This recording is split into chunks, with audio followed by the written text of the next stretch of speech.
but we're on now. Um, Welcome everybody. And This is the anger transformation class, part two. And we're going to go into some clearings about anger. And I was really looking at trying to clear more of what the collective consciousness of what anger is and what we're all connected to. And it really kind of brings me back to this last 2,000 years. We've paged through 2,000 years of an astrological age that was kind of ushered in with the empire. And to me, it's kind of like the Romans really symbolized what the last 2,000 years, kind of like an underlying energy that has affected us all during this period. And we're growing out of it right now. When we look at the world, it's struggling in those same issues in a really big way. But with the Romans, um, the magical era that you know the Essenes, Jesus, the Buddha, all of these spiritual teachers were kind of at an end of an era. The Romans came in and were much more aggressive, much more dominant, and they used the logical masculine mind to create things. And it was a bit like we see what we want and we're going to do it no matter what the cost is, no matter what, we will dominate and win. And that theme has recycled itself in so many different expressions throughout history. And of course, what is the underlying energy of that is anger. When we look at the most basic definition of anger, it's an energy to take action when something is uncomfortable in our lives or something is not working. Uh, and of course, the Roman or the masculine point of view is I'm going to take action against another. Another person has the problem. Or another person is creating the problem, and I will conquer it. I will use aggression. I will use force. I will use manipulation, domination, but I will do something to make sure that I prevail. And there's another side about anger is just to have allowance that it's there, that it drives us and it pushes us to something greater, but we do not have to make it adversive and create an enemy from another person, group, or philosophy or something. Uh, we can be really angry at these people and upset. However, what if we took that energy and said, okay, I'm uncomfortable with this situation. I'm going to create something much better for myself that everybody can benefit from. That would be another form of anger. It's being uncomfortable with an energy and you're taking action, but it's not taking an action that hurts another person. But that's kind of the positive side of it. But we're going to go into the destructive side of it, of what that's been held throughout generations, through our ancestry, through our history. And essentially, the United States took a lot of the same form and structure of the Roman Empire and created their country. I mean, the Romans weren't all bad. They also created structure. They created laws. They created a lot of logical thinking and scientific method that, we've all prospered from. So it's not always that everybody's totally bad with any of this. So where do we start? I'm just looking down at my notes. Uh, where is it in our universe that we have been taught that when conflict, anger, distress arises, that something has to be judged as wrong?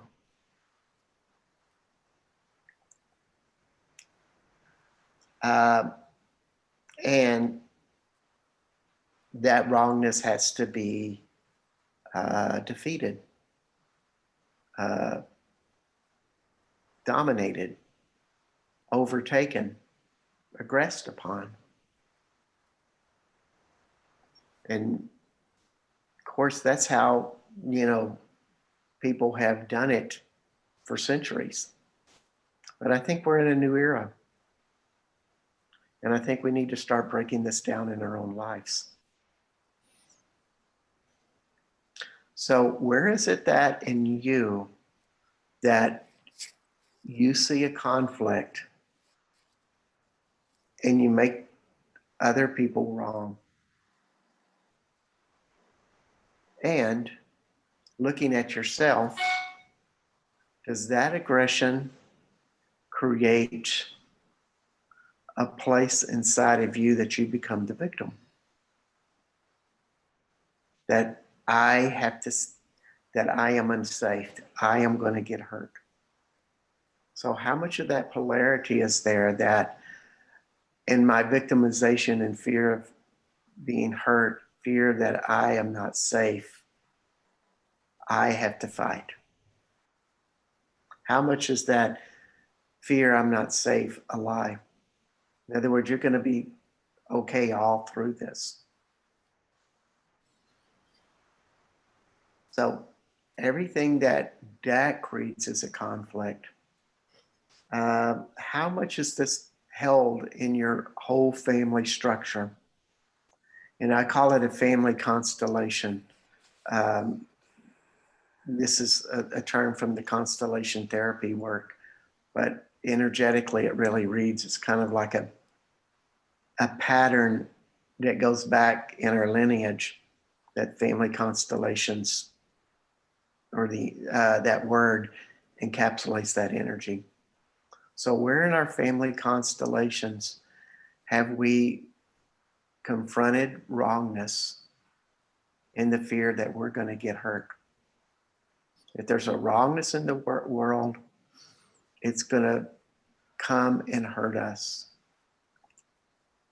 And we work from that fear, and we create anger from that and create victimization from that. All those patterns in your family constellations that hold that, and all the patterns with that, and just feel that with what's, you hear your mother and father speak, that they had to generate this anger to defeat something, or they're very much in the opposite way, that they are in fear that they are going to get hurt by some force out there. And this is very prevalent right now in our society, that we feel like we have to react and fight something. So everything that holds that in the family constellations, that's the way things are done, that's true. All the vows, oaths, swearings, agreements, commitments, fealties, contracts, willingnesses that you've aligned and agreed with that point of view and resisted and reacted to it. In every place that it is held throughout all lifetimes, dimensions, realities, relationships. Will you please revoke, recant, rescind, reclaim, renounce, denounce, destroy, and uncreate all of it totally and utterly? And just say yes or no to yourself. Right, wrong, good, bad, pot, pod, all nine shorts, boys, and beyonds. So this is something, a pattern we've all held throughout lifetimes. And every time that you've been on the losing end in conflicts, and you've held that place that I am just a victim. In other words, there's not a lesson learned here. If there's a lesson learned, you go, well, that certainly hurt, but at least I learned a lesson and I moved on. I have a new clarity in life and I won't make that mistake again. Where in that place have you gone into that victimization of like, no, I just went into a pit. I got hurt and I got stomped. I became a victim and, you know, got stuck into that part. So think about that story for you, about what that feels like when you feel like you just got stuck and you're that big time victim. All the sadness about that, all the shame about that, that has built this lie that there's no way to go up from this. You can't spiral up out of this. And it's just a stuck scar inside of you. And how much have you labeled that as bad and wrong? Would you like to give that up?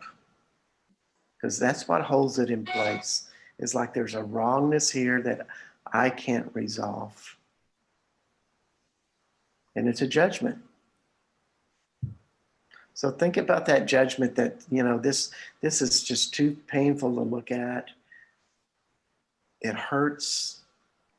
It's wrong. It's bad. It's awful. It's terrible. And there's that judgment there that it ain't going to move. Just feel what that is. And everything that you've made secret, hidden, invisible, covert, unseen, unsaid, undisclosed, unacknowledged about that, will you allow these secrets to be revealed? Right, wrong, good, bad, pot, pot, all nine shorts, boys, and beyonds. And that's kind of how shame works. Shame creates this reality that whatever's happened that you feel shameful about is too scary to see.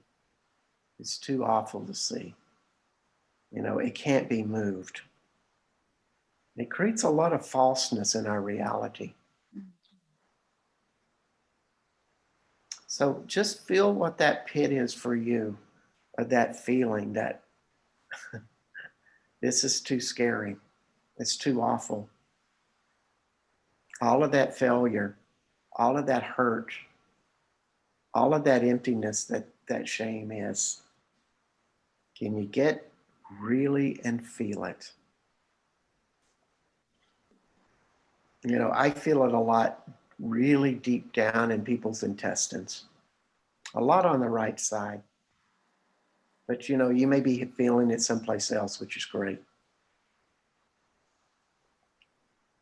And we just want to feel it. And now let's clear it. All the decisions, judgments, compilations, and conclusions that you've made that this shame is so significant that it cannot be moved. Will you please revoke, recant, rescind, reclaim, renounce, denounce, destroy, and uncreate that totally and utterly? Right, wrong, good, bad, pot, pod, all nine shorts, boys, and beyonds. And can you allow this wound to have a place in your life and not make it this awful thing that you have to repress? I don't want to feel it. I don't want to look at it. Will you allow it to be seen by the light? Right, wrong, good, bad, pot, pot, all nine shorts, boys, and beyonds. And everything that is in your family constellations, your ancestries, your histories, that failures and the shame of failure is to always be held, and that we all had to hold that in our gut. You know, it's just too overwhelming back then. And somehow, due to the judgments that it was bad and wrong, it's still there today. So, everything in your family constellations that holds that is also held with your ancestry. All the decisions, judgments, compilations, and conclusions you've made to hold it, and all the unconsciousness that's created around it, that is held with your family constellations with that. Will you please revoke, recant, rescind, reclaim, renounce, denounce, destroy, and uncreate all of that totally and utterly? Right, wrong, good, bad, pot, all nine shorts, boys, and beyonds. So it's kind of like a story I have in my own life. Is my mother and father were children during the Great Depression, and they lived in the rural area of Texas, which was pretty much very similar to the same characters that you read about in the book The Grapes of Wrath by John Steinbeck. Very poor family, farming families that were just struggling. And there was a lot of shame about having such hardship in their lives. You know, nobody really saw a great lesson in it. Uh, you know, it was just an awful, terrible time in their opinion. You know, and my father, he continued to carry that same belief that that type of wrongness and misfortune would always come back. There wasn't a lesson to be learned here. It was just a bunch of bad shit happening, and it got sprayed in his face, and it would always be there. And somehow he made that right. And he'd always tell stories about, like, you know, well, the shit's about to hit the fan now, you know. And you talk about the president or various other things, you know, like it's coming, you know, everything's going to fall apart, you know, and it would always kind of justify that huge conflict that he was never able to resolve. You know, he made it right. You know, he made it more real than it actually was. Because we never went back to a Great Depression. Never have. My father has been wrong in all of his predictions. God bless his soul. So I'm just bringing that up about, you know, have you ever had a thing like that in your life that you are going to be abused and hurt?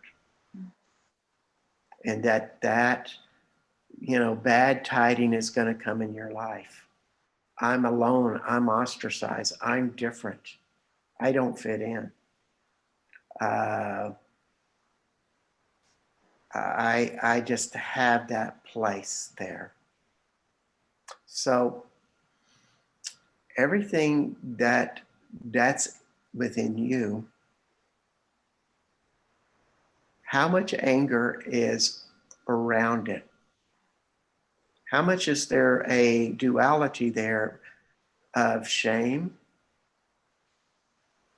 and anger? How much is there a duality of sadness and anger? And that's what I see a lot. It's either shame and anger or sadness and anger. And people fall into one of those two patterns so much of the time, not all the time, you know. So I guess we kind of have to work them separately, because they're two separate energies. You know, shame is all about feeling that you're lesser than. Sadness is about being contracted in the energy and always going back to that sad place and being kind of depressed and using anger to push yourself out of it.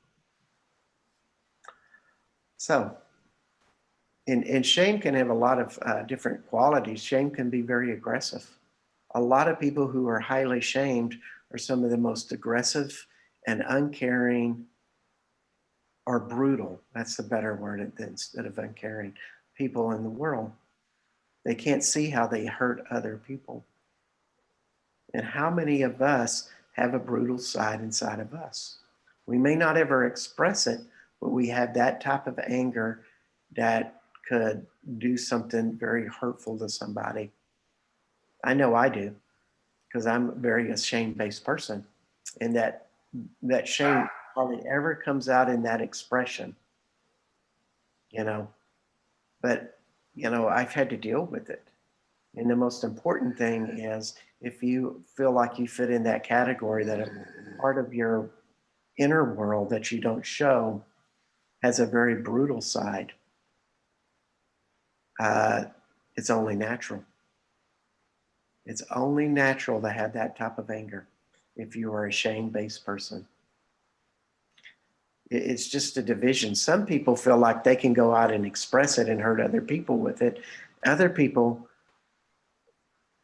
hold it inside, and therefore they think it, and they kind of brutalize themselves. And the first step in getting out of it is, it's only natural that you would have those type of angry thoughts, because that was what was projected to you. So everything in that reflection that people abused, brutalized, hurt, degraded you, and you've had to hold that in. Where do you hold that in your body? Everything so secret, hidden, invisible, covert, unseen, unsaid, undisclosed, unacknowledged about that, will you allow these secrets to be revealed? Right, wrong, good, bad, pot, all nine shorts, boys, and beyonds. And how much is there a terror with this type of shame and anger? In other words, it's a terror that you have it. It feels really awful inside of you to feel like you could be so brutal to somebody else. But yet it's there. All the judgment you have against yourself for that, would you be willing to forgive yourself? And would you be willing to let it go? And everything that you've aligned and agreed with and resisted and reacted to it, will you please destroy and uncreate it all, wholly and utterly? Right, wrong, good, bad, pod, all nine shorts, boys, and beyonds. Now I want you to think about the people that you feel like instigated your shame. In other words, they're the ones who made you feel ashamed.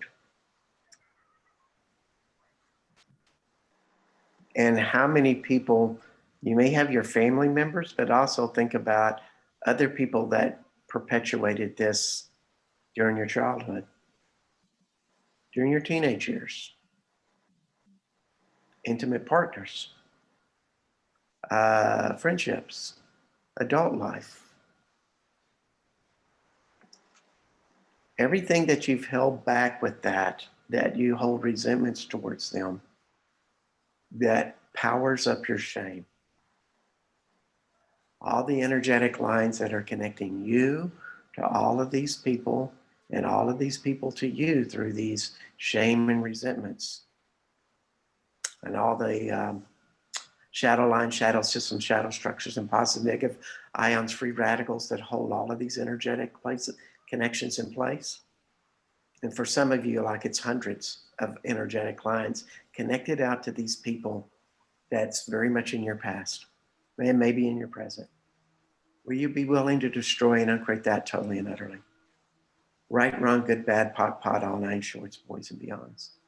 Now, on an energetic level, how a resentment works, in other words, that's anger held in that gets expressed towards somebody else through conversations, your thoughts, and behaviors. In other words, you're not saying it to these people directly so much, but you may. But most of the energy is unexpressed directly. It's indirectly acted upon.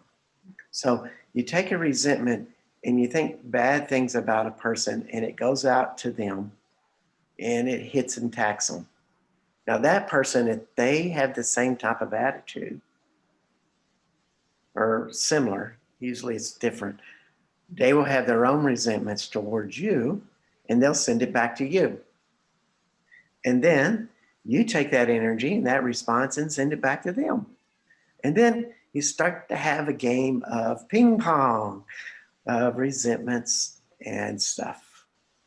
And what it does is it triggers you in your own resentments, and your thoughts get activated in that. It's energetically draining, but you get a lot of energy in your adrenal glands that keep you going up, and then you'll lose your energy and you'll go down. And you just do this energetically, playing your own game of peaks and valleys with angry energy. So, all the thoughts, all, all the things that you've been resenting people, and you've placed yourself as the victim, and you feel that shame, would you be willing to step out of that game? Right, wrong, good, bad, pot, pod, all nine shorts, boys, and beyonds. And you know, it comes down to a game of when you start to think these thoughts, don't catch yourself. Interesting that I feel that way, or all that I've thought about that, I'd like to destroy and uncreate it. Right, wrong, good, bad, pot, pot, all nine shorts, boys, and beyonds. A lot about it is just catching it, and of course you're going to not catch it a lot of the times, and you have to look back and go, well, I sent so and so a really negative thought. I kind of zapped them there. Well, isn't that interesting that I messed up again? And you laugh at yourself. It's like, yep, made a mistake. I'm forgiven. I forgive myself. I'm certainly not going to beat myself up about that, or I'm certainly not going to attack these people again. I'm just not going to do it, you know.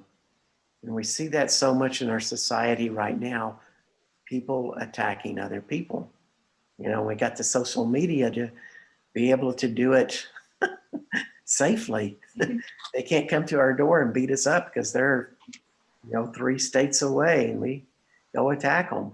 We see all of this stuff all the time. So, but it's an energetic game of ping pong. Mm-hmm. So,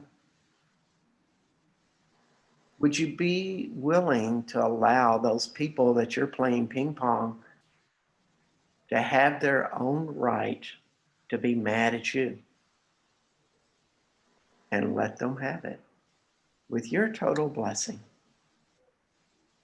Right, wrong, good, bad, pot, pot, all nine shorts, boys, and beyonds. And some of these people may be dead, but you're still sending them energy. And it's like, no, I'm not going to send them any more energy. I'm not going to do this anymore. So everything in your family constellation that your family perpetuated these type of patterns, that bad things happen to us and we're angry about it, and we're going to hold that resentment no matter what. And I just keep thinking about the pioneers going across the western United States, and and the American Indians killed them, and they're like, in this point of view, like, well, we're going to kill every Indian out there. and without any realization that, well, we did cross their land and we pissed them off and we done cruel things to them. This is just how it is. Naturally they're going to attack us. But it's living in the unresolved anger and the unresolved shame that perpetuates the person not being able to have clarity to see the bigger picture. They're just stuck in that tape loop of their own anger and their own shame or their own sadness, and they keep playing that again. It's very selfish. In other words, it's very self-interested, and that's it's like an addiction.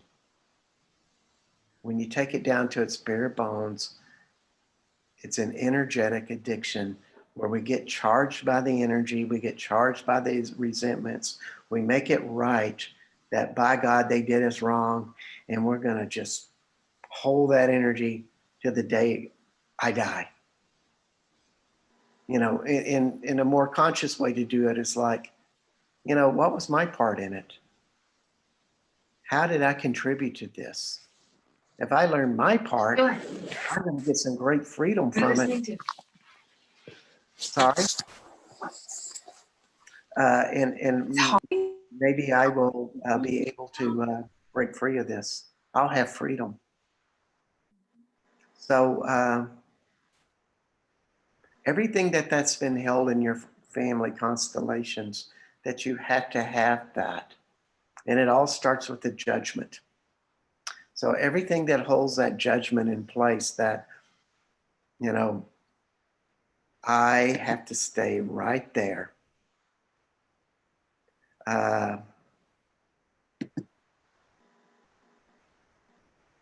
In that judgment.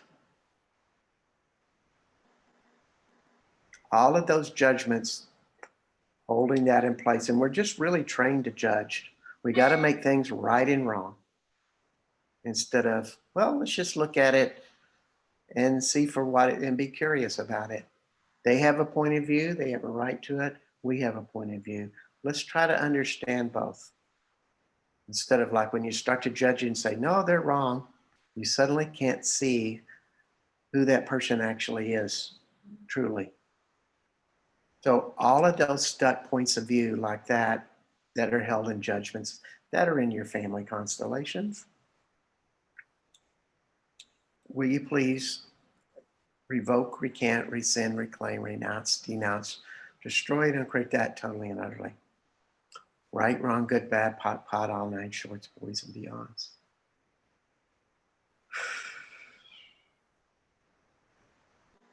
Wow, that was really big.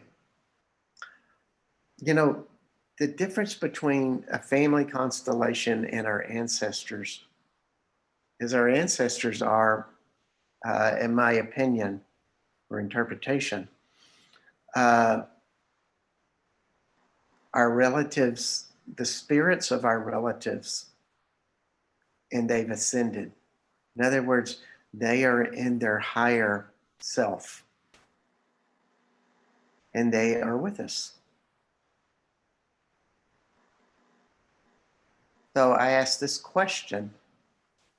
Oh, well, in family constellations are memories of our family patterns that we have learned from our family members, and that's actively involved with us. So I want to ask this about our ancestors. What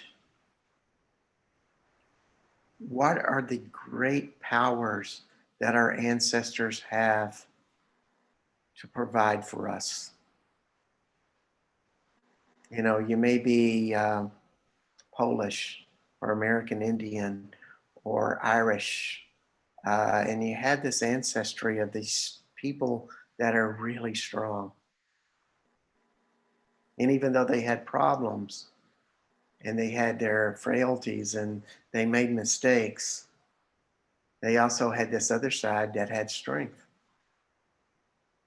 They had wisdom, they had guidance. They're also at this point in their relationship with you, a higher power comes from them to you because they are in a higher place. Kind of like some form of ascended masters. So, would you allow your ancestry to give you guidance to move beyond this shame and anger? everything that that is, would you allow it to come into your life? And just say yes or no to yourself if you want to accept that. If you want to accept your ancestries. Right, wrong, good, bad, pot, all nine shorts, boys, and beyonds. Now, I'm a really big believer in inviting higher spirits in. People do it in a lot of different ways. They ask Mother Mary to be with them, or they ask your angels to be with them.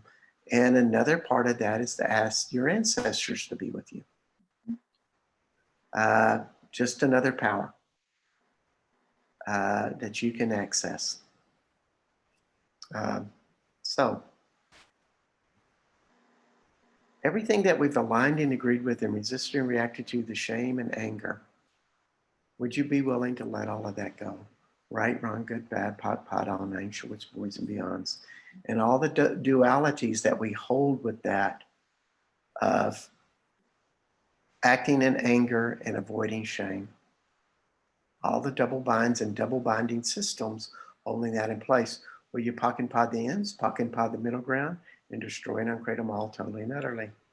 Right, wrong, good, bad, pod, all nine shorts, boys, and beyonds. Wow. Well, that was a very strong release. And would you be willing to embrace your mother and father and your siblings and the mother and fathers before them that raised your parents, that they did the best they could, and that you are grateful that they continued on because they brought you in the world. And they brought a lot of other things in the world. Right, wrong, good, bad, pot, all nine shorts, boys, and beyonds. Okay, so let's look at sadness and anger for just a little bit.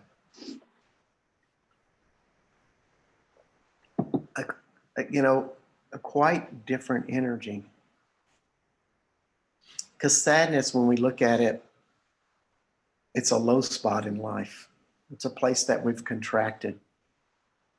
And for most people, sadness is really a place they don't want to be. But it's a very natural place to be.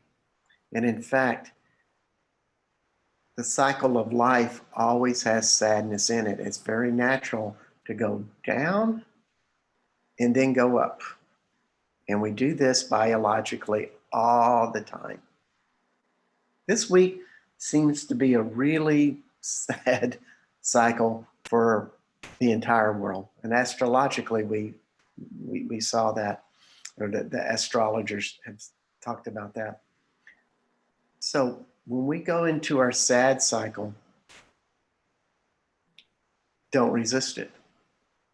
And that's what most people do. They go, I hate being sad. And the fact of the matter is it's very natural. Now, if we can embrace the sadness, we open creativity. We open the ability to plant seeds to create greater dreams. And there's going to be some day that you're no longer going to be in a low cycle and you're going to go up to the high cycle. And if you honor the low cycle, your high cycle will always be higher. And sometimes low cycles in certain aspects of our lives stick around for years or a year or something. I know about 6 years ago, I had one that lasted for a year and a half, break up a relationship. And I really did it a little bit differently in that I allow myself to have that sadness. In fact, I embraced it. It's like it's only natural if you love somebody so intensely and then you lose them that you're going to be sad. And I just saw that I had done that all my life. And I always hated the sadness. And finally I said, okay, I'm going to feel this, particularly in the back of my solar plexus and in my gut, and I'm going to let it just process. And literally, I would ask to feel the sadness, particularly in the back of my solar plexus, like along the spine. And I just, like, you just feel that back of that chakra unwind in a counterclockwise direction. And you think of the sadness and you feel the sadness. You think of that person you're sad about or situation you're sad about, and then let it release. This is also a great way to release trauma, is to think of the trauma, feel the trauma, and meditate on it, and keep an unwinding spiral happening in the back of your solar plexus and let it release.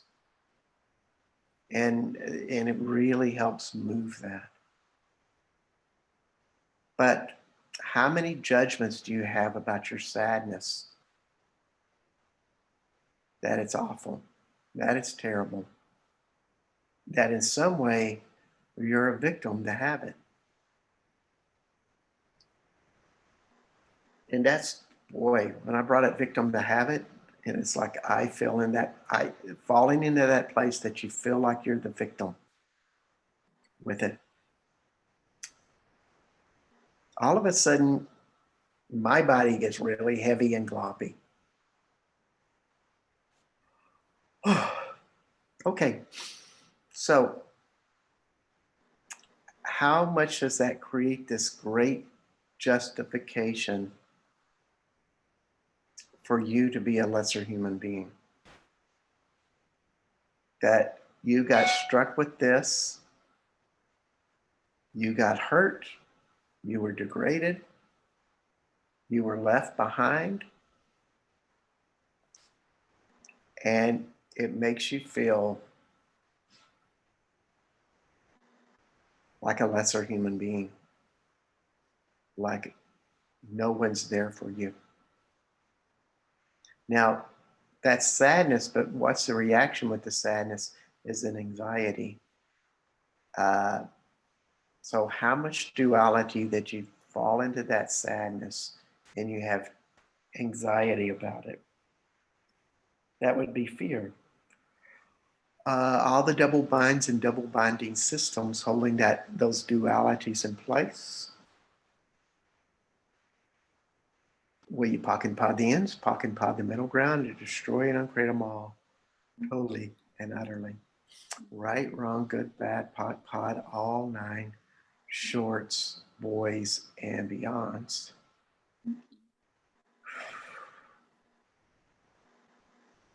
Wow, that was really strong. Um, okay, what else is with this? So everything that you believed, your family, that you are the one out of place. You are the one that's wrong. You don't fit in. You cannot uh, have your own dreams, which for children, that's one of the biggest reasons that they become sad. They can't be themselves. They got to be something else for somebody else. They got to fulfill somebody else's dreams. But some of us live in families that are so wounded that they want somebody in the family to carry the family wound. So, you know, the child that becomes the scapegoat or the lost child. All of what that brings up with everybody, that they feel they're in that misplaced place with the family, and they hold that. Everything that you've made secret, hidden, invisible, covert, unseen, unsaid, undisclosed, acknowledged about those roles that you've been holding and taking on, will you please revoke, recant, rescind, reclaim, renounce, denounce, destroy, and uncreate all of that totally and utterly? Right, wrong, good, bad, pot, pot, on, nine shorts, boys, and beyonds. And how much is this feeling so overwhelming that you feel like the only choice is to repress it, is to push it deep inside of you? because it doesn't feel good. And how much have you associated from that experience that whenever any kind of sadness shows up in your life, that it's going to be like that type of sadness. And therefore, you fear it. How many ways, means, methods, modalities, form, structure, significances have you done that in your life? Will you please revoke, recant, rescind, reclaim, renounce, denounce, destroy, and uncreate all of that totally and utterly? Right, wrong, good, bad, pot, all nine shorts, ways, and beyonds.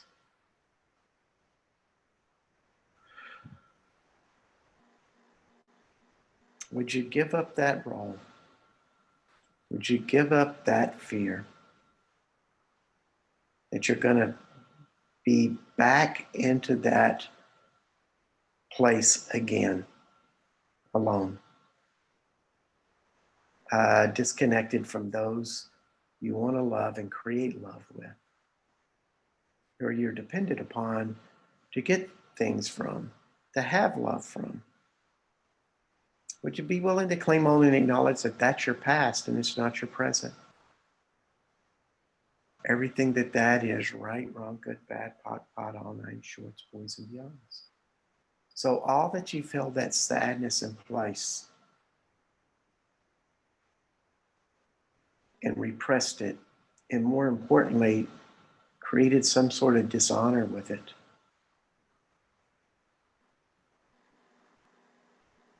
All that you've aligned and agreed with and resisted and reacted to that, will you please destroy and upgrade all of that totally and utterly?